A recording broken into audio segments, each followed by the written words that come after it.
शेर मर गया तो क्या हुआ, उसका छापा में भी जिंदा है। হ্যাঁ, এই ডায়লগটা আমরা শুনেছিলাম ছাবা সিনেমায়।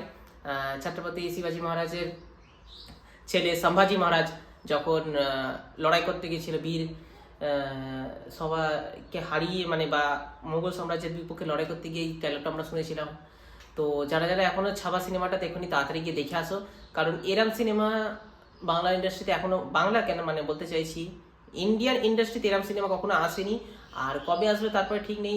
ভিকি কৌশলের যে অ্যাক্টিং আর অ্যাক্টিং এর উপরে যে মহারাজ ছত্রপতি সম্ভাজি মহারাজকে যেভাবে ফুটিয়ে তুলেছে, তো এই সিনেমাটা আমি তোমাদের রিকোয়েস্ট করে বলছি সবাইকে যে সিনেমাটা তোমরা দেখে এসো, কারণ এই সিনেমাটা মিস হয়ে গেলে তোমরা অনেক ভারতের যে ইতিহাস, ভারতের মোগলরা ভারতের উপর কীভাবে অত্যাচার করেছিল সেই ইতিহাস মিস করে যাবে। আর ছাভা তো তোমরা দেখবেই, আর তার মধ্যে সবথেকে খুশির খবর, দ্য প্রাইড অফ ভারতের পোস্টার, আবার একটা নতুন পোস্টার বেরিয়েছে যেখানে ছত্রপতি শিবাজি মহারাজকে আমরা দেখতে পাই, আর বা ছত্রপতি শিবাজি মহারাজকে নিয়ে যে সিনেমাটা বেরোতে চলেছে, এখন নয় 2027 জানুয়ারি মাসে বেরোবে। তো এখন জাস্ট পোস্টারটা বেরিয়েছে, তাতেই মানুষজন মানে মারাঠা বলো, আর শুধুমাত্র মারাঠাদের নয়, এটা মারাঠা, হিন্দি, তামিল, এমনকি বাংলা, এমনকি তোমাদের সবার প্রিয় বাংলা ভাষায় এটাকে তোমরা পাবে। শিবাজি মহারাজ যে এত বড় মহান রাজা, তার মতো রাজার অভিনয় করছে, মানে তার ক্যারেক্টারটা ফুটিয়ে তোলা হয়েছে সেই তো দ্য প্রাইড অফ ভারত সিনেমাটায়। তো ঋষভ শেট্টিকে আশা করছি খুব ভালোভাবে মানাবে। আমরা ছত্রপতি সম্ভাজি মহারাজের ভূমিকায় ভিকি কৌশলকে অভিনয় করতে দেখেছি, আর সেখানে সব কথাতে মানে সব কিছুতে দেখেছি জয় ভবানী জয় মহাদেব। এইখানেও একটা পোস্টারটা বেরিয়েছে দ্য প্রাইড অফ ভারতে, সেখানেও আমরা হেডিংয়ে দেখতে পাই জয় ভবানী জয় শিবাজি হর হর মহাদেব। তো যে মারাঠা সাম্রাজ্যের এত আমাদের দেবদেবীর ওপর মানে মহাদেবের ওপর বলো বা আমাদের সমস্ত দেবদেবীর ওপর এত আস্থা ছিল, তো ছত্রপতি শিবাজি মহারাজের আমরা দ্য প্রাইড অফ ভারত এই সিনেমাটাতেও দেখতে পাবো। আর ছাবাতে তো আমরা দেখতেই পেয়েছি, তার যুদ্ধ করতে যাওয়ার আগেও বিভিন্ন দেবদেবীকে ডেকে যেত, আর এসেও তার পুজো করতো। তো দেবদেবী দেবতাদের একটা সুন্দর কনসেপ্ট একটা সিনেমার মধ্যে, ছাপা সিনেমার মধ্যে ফুটিয়ে তোলা হয়েছে। সেটা তোমরা এখনো কি করছো, তাড়াতাড়ি দেখে আসো সিনেমাটা। তোমরা ওয়েব সিরিজটা হয়তো দেখেইছো, এমএক্স প্লেয়ারে 27 তারিখে আশ্রমের সিজন 3 পার্ট 2 রিলিজ হবে। তো তার ট্রেজার বেরিয়েছে, এখন যারা যারা ট্রেজার দেখো দেখে নাও। আর আমি দেখে নিয়েছি, আমি একেবারে 27 তারিখে তার সিজন 2টা দেখবো। তো তোমরা বুঝতেই পারছো কি হতে চলেছে বা কি হবে, কারণ আশ্রম পার্ট 1 পার্ট 2 আমরা দেখে এসেছি, যেখানে ববি দেওয়াল এত সুন্দর একটা ক্যারেক্টার অভিনয় করেছে যে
এম্পায়ার সম্বন্ধে জেনেছি যে মোগলরা তাদের নিজের বাবাদের হত্যা করতো, তার নিজের দাদাদের হত্যা করতো, নিজের ভাইদের হত্যা করতো, নিজের বাবাদের কারাবাস দিত।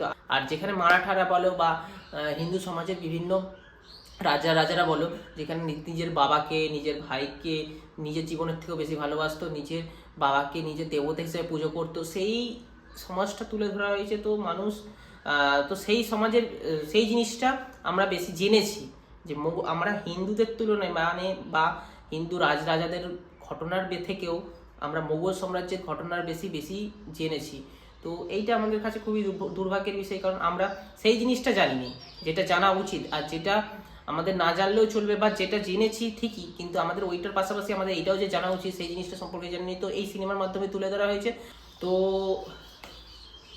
আমরা কি জেনেছি না জেনেছি থেকেও বড় কথা, তো তোমরা ছাবা সিনেমাটা দেখো। আর সামনে বলা ভুল, এখন অনেক দেরি আছে, 2027-এ the pride of Bharat, Chhatrapati শিবাজি মহারাজকে নিয়ে যে পোস্টার বেরিয়েছে, সেই সিনেমাটা তো আমরা দেখবোই, অবশ্যই দেখবো।